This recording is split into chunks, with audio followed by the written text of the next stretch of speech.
मध्य प्रदेश के गुना में जनता के साथ अन्याय और लापरवाही को देखते हुए समाजवादी पार्टी मैदान में उत्तरी समाजवादी पार्टी के प्रदेश अध्यक्ष डॉक्टर मनोज यादव ने बाढ़ पीड़ितों को 50 लाख रुपया और नौकरी देने की मांग की। हम आपको बता दें कि पूरा मामला यह है कि बीते दिनों गुना में नगर के नालों की सफाई वर्षाकाल के पहले ठीक ढंग से नहीं हो पाई थी। कई नाले अतिक्रमण की चपेट में आ गए थे। जिम्मेदार समय रहते हुए अतिक्रमण नहीं हटा पाए थे। बड़ी लापरवाही रही कारण अधिक वर्षा होने के बाद पानी की निकासी नगर के बाहर न होने से पानी घरों में घुसने लगा। कई लोगों के घर तो पानी में डूब चुके थे। बाढ़ जैसे हालात हो चुके थे। मकानों में पानी भर जाने के कारण खाने पीने, घर गृहस्थी एवं जरूरत की वस्तुएं पानी में बह गई, कुछ खराब हो गई। इस बाढ़ में जान और माल का भी नुकसान हो गया था। एक व्यक्ति की बाढ़ में चपेट आने से मृत्यु हो गई थी। एक और युवा बाढ़ की चपेट में आने से पानी में बह गया था। उसकी बॉडी का आज दिनांक तक अता पता ही नहीं है। प्रशासन की टीम भी उसकी तलाश नहीं कर पाए। हम आपको ये भी बता दें, बाढ़ पीड़ितों से मध्य प्रदेश के मुख्यमंत्री मोहन यादव भी कुछ जगह मौके पर पहुंचकर पीड़ित परिवारजनों से मिलकर वास्तविक स्थिति देखकर नियम अनुसार जो भी मदद होगी वह करने का आश्वासन देकर चले गए थे। कांग्रेस, भाजपा, कई सामाजिक संगठनों के तमाम नेतागणों ने भी वास्तविक स्थिति देखी और पीड़ित परिवारों से मुलाकात करके सरकार से हुए नुकसान का मुआवजा दिलाने का आश्वासन देकर कर चलते बने। अब उक्त बाढ़ पीड़ितों की आर्थिक हालत और पीड़ा को देखते हुए समाजवादी पार्टी के प्रदेश अध्यक्ष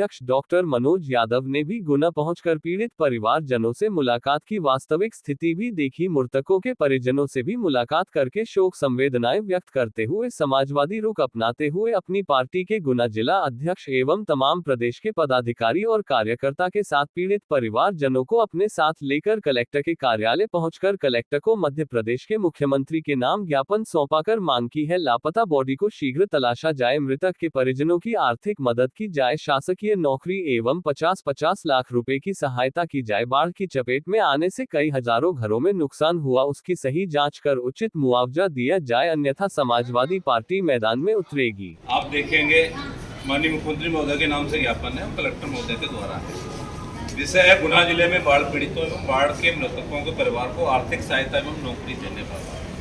क्योंकि माननीय महोदय, उपरोक्त विषय अंतर्गत गुना जिले में बाढ़ क्रमांक 29 में मोहल्ला बांसखेड़ी निवासी लक्ष्मी नारायण कोरी जी पुत्र मान सिंह कोरी जी केसर गैस एजेंसी में ड्यूटी के समय बाढ़ की चपेट में आने से उनकी मृत्यु हो गई। और इसमें सबसे बड़ा जो निंदनीय घटना है कि प्रशासन ने उनकी बॉडी को नहीं निकाला, उनके बच्चों ने निकाला, बाद में आके प्रशासन ने फोटो जरूर खिंचाए। इससे ज़्यादा निंदनीय क्या हो सकता है कि प्रशासन पर इतनी व्यवस्था भी नहीं है कि किसी मृतक के परिवार के खुद के बच्चे उस बॉडी को निकाल के ला। हाँ, बॉडी मिल गई, ये कोरी जी बनी, ये इनका बच्चा है, ये खुद बॉडी को खींच के लाया है। मतलब ये कितनी निंदनीय बात है। और इन्होंने कंप्लेंट भी की कि हमारे पापा इतने बजे से गायब हैं, इनको बॉडी दिखी, इन लोगों ने बोला गया तो उसके बाद भी नहीं आए। और जो केसर गैस एजेंसी पे ड्यूटी करते थे उनको कुछ भी नहीं मिला है इस परिवार के लिए। तो जो बाढ़ का नियम है आप लोगों का पता है, लेकिन नियम बदले जा सकते हैं। आप प्रशासन से ऊपर मांग रखिए। और आगे पढ़ते हैं आपका कि ड्यूटी के समय बाढ़ की चपेट में आने से मृत्यु हो गई थी। क्रमांक 1 के मोहल्ला नानाखेड़ी दीनदयाल, बच्चा जेल के पीछे निवासी बबलू पुष्पा, श्री पत्नी उधम सिंह 25 वर्ष के युवा नाश्ते की दुकान चलाते थे, आज तक वो मिले नहीं। आपको उनको भी लापता है। पुलिस प्रशासन ने अभी तक कोई जानकारी नहीं दी है। उनके परिवार का कहना है कि अगर या तो हमें ढूंढ के दे दें, नहीं तो हमें मुआवजा दिया जाए। एक घर में कमाने वाला एक ही व्यक्ति था। एक प्राकृतिक आपदा है, किसी पे भी आ सकती है, लेकिन प्रशासन का काम है कि लोगों की मदद करे, उसमें तलाशा जाए, नहीं तो आर्थिक मदद की जाए।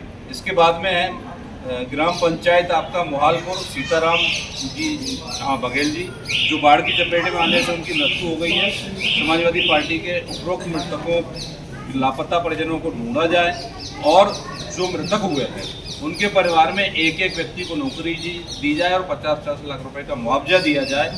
और गुना जिले में बाढ़ में जो घर आए हैं 6000 कुछ आप लोगों ने चिन्हित किए हैं, कितने किए हैं आप लोगों?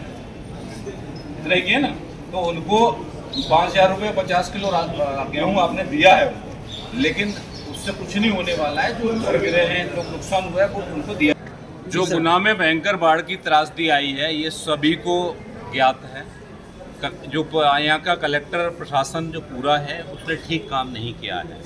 इन्होंने चिन्हित किए हैं लगभग कितने 6200 6028 कुछ घरों को के बाढ़ों से प्रभावित हुए हैं, लेकिन उनको 5,000 रुपये और 50 किलो राशन के नाम पे बेचारों के बर्बाद हो चुके हैं। उससे क्या होगा? ये भीख दी है प्रशासन ने क्या? यहाँ पे समाजवादी पार्टी की मांग है कि उसमें 2 लोग जो मृत हुए हैं, तीसरा आप भी बता रही हैं जो इनके आपके पति थे, हाँ, वो मकान गिरा, दब के मर गए। इन सबको 50-50 लाख रुपए का मुआवजा दिया जाए। और अभी एक कुशवाहा परिवार का जो व्यक्ति है उसके प्रशासन ने ना तो डेड बॉडी ढूंढी है, ना ही उस परिवार को कुछ बताया गया है। तो अगर प्रशासन उसकी जांच करे और उस परिवार को भी मुआवजा दे, तो उस परिवार में भी कमाने वाला एक ही व्यक्ति था। सरकारें जनता बनाती है, इसीलिए बनाती है कि आपदा में सरकार उनकी मदद करे और पीड़ितों के लिए काम करे। यहाँ की नगर पालिका भारतीय जनता पार्टी की है। उसके बाद में नालों की सफाई क्यों नहीं की गई, जो इतना बाढ़ की परिस्थिति को देखना पड़ा? क्योंकि अगर सफाई की गई होती, ऐसे मोहल्लों में बाढ़ें आई हैं जहाँ पे आने के चांस नहीं थे। ये सारी जो चीज़ें हैं वो इसलिए की गई हैं कि जो बाढ़ पीड़ित हैं, भारतीय जनता पार्टी के शासन में सभी परेशान हैं, किसान नौजवान से। लेकिन हमारा आज की जो मेन मुख्य मांग है कि बाढ़ पीड़ितों को न्याय मिले। और इन्हीं की पार्टी का एक पार्षद जो लालाराम लोधा, जिनका नाम बताया जा रहा है, वो भी बाढ़ पीड़ितों की मांग को रख रहा था। तो पुलिस प्रशासन कैसे घसीटते हुए लोग गया। तो प्रशासन की जो गुंडागर्दी है वो बहुत चरम पे आ गई है। यहाँ पे समाजवादी पार्टी बाढ़ पीड़ितों के साथ है। इनको मुआवजा मिलना चाहिए और जो जितना भी नुकसान हुआ है उसका, साथ में जो लोग मृत हुए हैं उनको 50-50 लाख रुपए और एक परिवार में व्यक्ति को नौकरी मिलनी चाहिए। तो समाजवादी पार्टी की पूरी कमेटी यहाँ प्रदेश के भी हैं, राष्ट्रीय सचिव बिजोल साहब हैं, हमारे महासचिव जी हैं से लेके हमारे जिलाध्यक्ष, सारे लोग हैं और जो पीड़ित परिवार हैं वो भी आए हुए हैं। तो इनको मुआवजा मिलना चाहिए और हम समय दे रहे हैं इसके लिए। अगर प्रशासन नहीं मानेगा तो समाजवादी पार्टी 1 हफ्ते के बाद दोबारा फिर यहाँ पे ज्ञापन देगी और धरना प्रदर्शन करेगी। प्रशासन को मानना होगा। मैं डॉक्टर मनोज यादव, प्रदेश अध्यक्ष समाजवादी पार्टी। आप राष्ट्रीय सचिव डॉक्टर राजा बिजोल जी हैं। चेतावनी तो जीतू पटवारी देख गए थे, हाँ, कांग्रेस वाले जी, लेकिन वो आए नहीं। 8 दिन में बहुत से लोगों का भी मुआवजा वो नहीं आए, इसलिए हमें आना पड़ा है। लेकिन समाजवादी पार्टी जो बोलती है वो करती है। अगर कहा है कि 1 हफ्ते बाद हम लोग तारीख बता देंगे, अगर नहीं मिला तो दोबारा यहाँ पर धरना देने का काम करेंगे।